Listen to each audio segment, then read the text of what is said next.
الحمد لله نحمده ونستعينه ونستغفره ونؤمن به ونتوكل عليه ونعوذ بالله من شرور أنفسنا ومن سيئات أعمالنا ومن يهده الله فلا مضل له ومن يضلل فلا هادي له ونشهد أن لا إله إلا الله وحده لا شريك له ونشهد أن سيدنا ومولانا محمد سيد الخلائق والبشر صلى الله بالحق بشيرا ونذيرا بين يدي الساعة فقد قال تبارك وتعالى في شأن حبيب إن الله وملائكته يصلون على النبي يا أيها الذين آمنوا صلوا عليه وسلموا تسليما اللهم صل على سيدنا جد الحسن والحسين وعلى آل سيدنا جد الحسن والحسين وبارك وسلم صلاة و سلام علیک یا رسول اللہ صلاة و سلام علیک یا حبیب اللہ صلاة و سلام علیک یا نبی اللہ وعلى آلک و اصحابک یا خیر خلق اللہ صلی اللہ تعالی علیہ وسلم. اما بعد،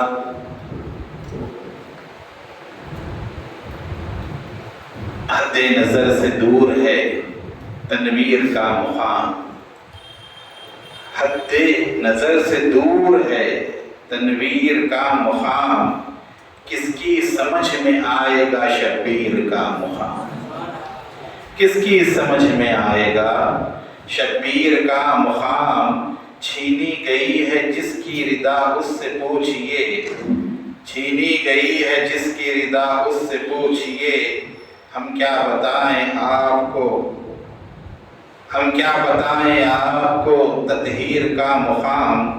تاریخ ظلم و جبر کی بھی سانس رک گئی، تاریخ ظلم و جبر کی بھی سانس رک گئی، اصغر کا حلق اور بنے تیر کا مقام، اصغر کا حلق اور بنے تیر کا مقام.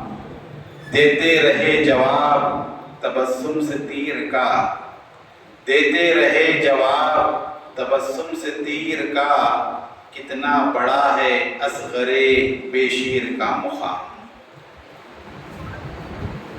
دنیا کی نظر اور ہے عقبا کی نظر اور، دنیا کی نظر اور ہے عقبا کی نظر اور، شبیر کا ہے فلسفہ فتح و ظفر اور، ہے شام غریباں میں جو ایمان کے جلوے، اس سے بڑی ہے روشنی فکر و نظر اور، ایک غم کا مرقع ہے شجی اپنی نظر میں، دنیا سے کی ہے عاشور کی دنیا سحر اور. اور اس کے بعد کہا دشتے بلا کو عرش کا زینہ بنا دیا، دشتے بلا کو عرش کا زینہ بنا دیا، جنگل کو مصطفیٰ نے مدینہ بنا دیا. دشتے بلا کو عرش کا زینہ بنا دیا، جنگل کو مصطفیٰ نے مدینہ بنا دیا، ہر ذرے کو نجف کے نگینہ بنا دیا، تو نے حسین مرنے کو جینا بنا دیا.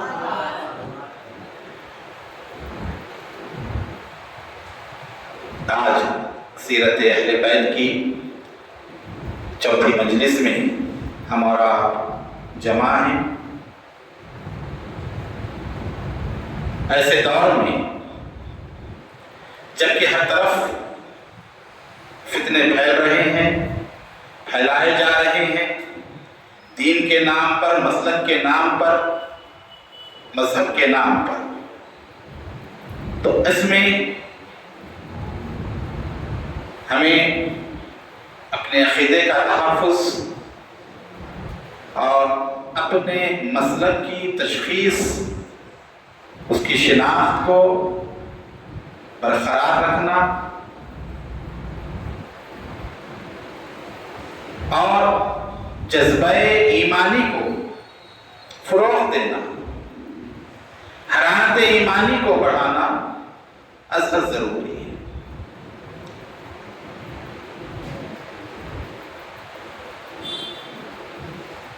حسین ابن علی کی ذات وہ عظیم ذات ہے جس نے آنے والی نسلوں کو اسلام پر مر مٹنے کا سبق سکھایا ہے۔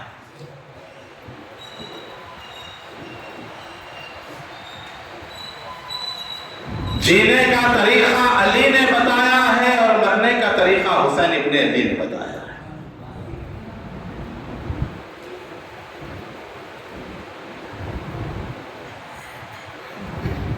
اللہ رب العزت نے اس خاندان گیتی میں کم و بیش 1,80,000 یا 2,80,000 انبیاء کو بھیجا۔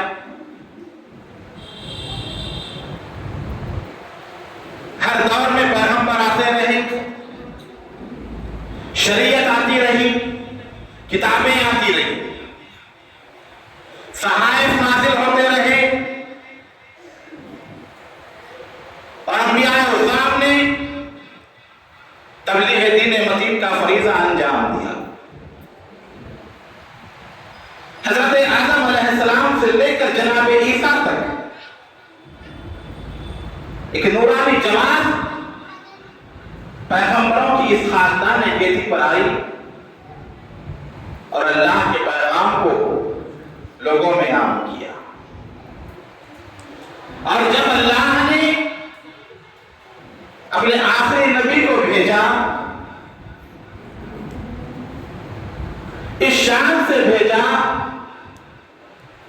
کہ جتنے انبیاء کو جتنی صفات، جتنی خصوصیتیں انفرادی طور پر دی گئی تھی، وہ تمام صفات کو رب نے نبی محترم کی ذات میں جمع کروایا۔ ہر صفت کا جامع نبی، ہر معجزہ جو انبیاء کو دیا گیا، وہ تمام معجزے نبی آخر الزمان کو اللہ نے عطا فرمائے۔ انبیاء کے معجزے نہ صرف نبی کو عطا فرمائے، بشکل وارث انبیاء اس امت کے اولیاء کو ایسی کرامتیں عطا فرمائی جو انبیاء کے معجزوں کی طرح ہے۔ امت کے اولیاء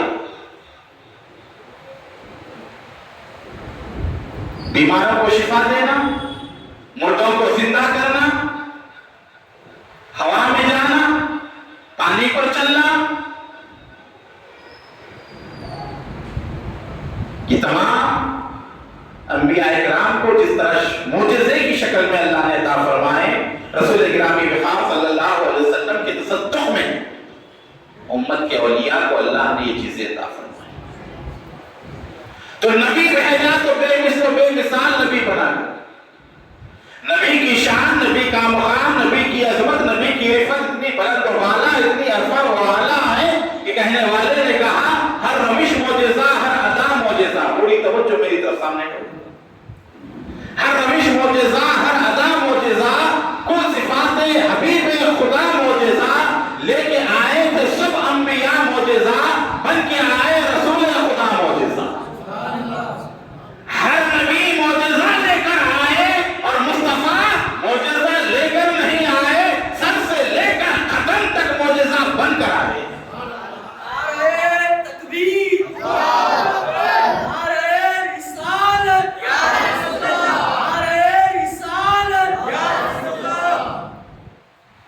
نعرے لگنے سے معلوم پڑتا ہے سنیوں کی محفل ہے، سمجھے آپ؟ ہاں، ورنہ پھر ایسے معلوم پڑے گا کہ جیسے کہ جمیوں کے سامنے بیٹھا ہوا جو نہ میری زبان جانتے ہیں نہ میں ان کی زبان جانتا ہوں۔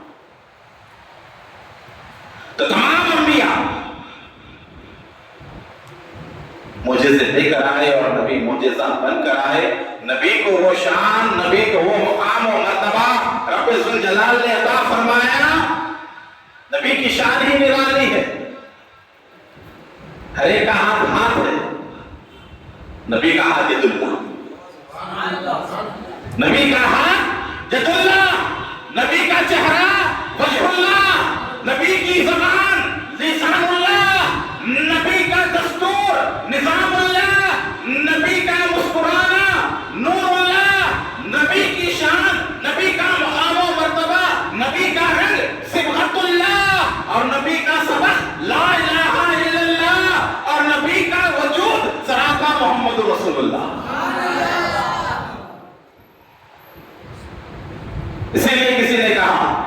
یوسف دم عیسیٰ یہ بیضا داری اونچے خوبا ہما دارن لیکن تو تنہا داری یوسف کو حسن ملا ہے اور حضرت موسیٰ کو ید بیضا ملا ہاتھ ڈال کر نکالتے تو ایسا روشن ہوتا کہ سورج کی روشنی بھی مان پڑ جاتی اور عیسیٰ علیہ السلام کو دم عیسیٰ کہ پھونکنے کی قوت اللہ نے عطا فرمائی دم کرتے تھے تو مردہ زندہ ہو جاتا یہ انبیاء کو دیے گئے حسن یوسف دم عیسیٰ ید بیضا داری اونچے خوبا ہما دارن وہ تھے جنہیں ایک ایک خوبی ملی اور تو تنہا داری تیرے اندر تنہا وہ سب صفتیں موجود ہیں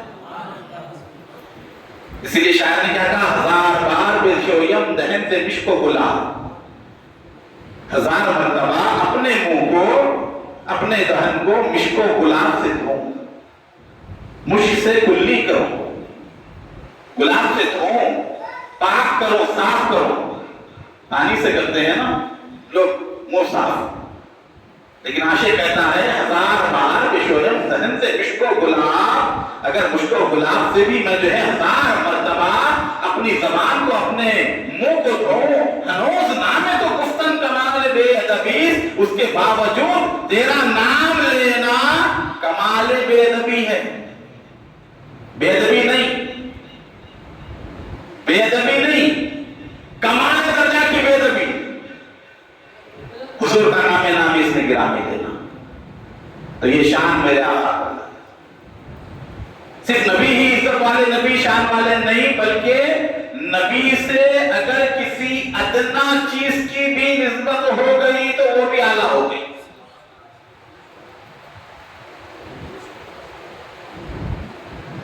ہر نبی کی سواری حضور کی سواری خصبہ حضور سے گفتگو فرماتی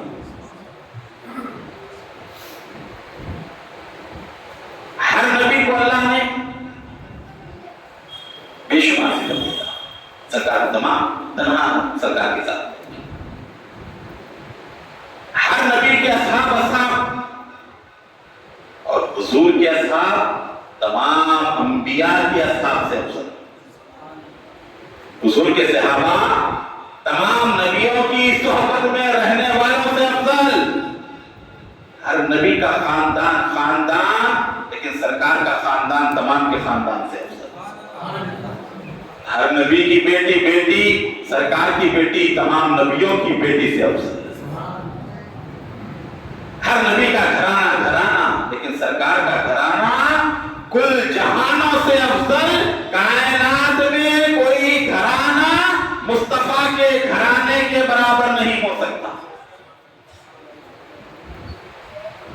ہر لحاظ سے افضل والا حضور سے ایسی نسبت ایسا معلوم مصطفیٰ جان رحمت صلی اللہ علیہ وسلم کی صاحب زادی کے نکاح کا معاملہ آیا تو رب نے علی مرتضیٰ کو خانہ کعبہ میں پیدا فرمایا کسی لحاظ سے کمی نہ ہو شہزادی کی شایان شان رشتہ ہو رسول اللہ کی صاحبزادی کی شان کے مطابق رشتہ ہو کہ بیٹی نبی کے گھر کی ہے تو بیٹا خدا کے گھر کا یہ ہے مولود کعبہ سیدہ کے لیے ہم تو یہی مانتے تو سے بھی مانتے رب نے علی کو خانہ کعبہ میں پیدا کیا علی خدا کے گھر سے آئے اور فاطمہ نبی کے گھر سے آئے مرد البحرین والنخلا واقعہ ہے کیا ہے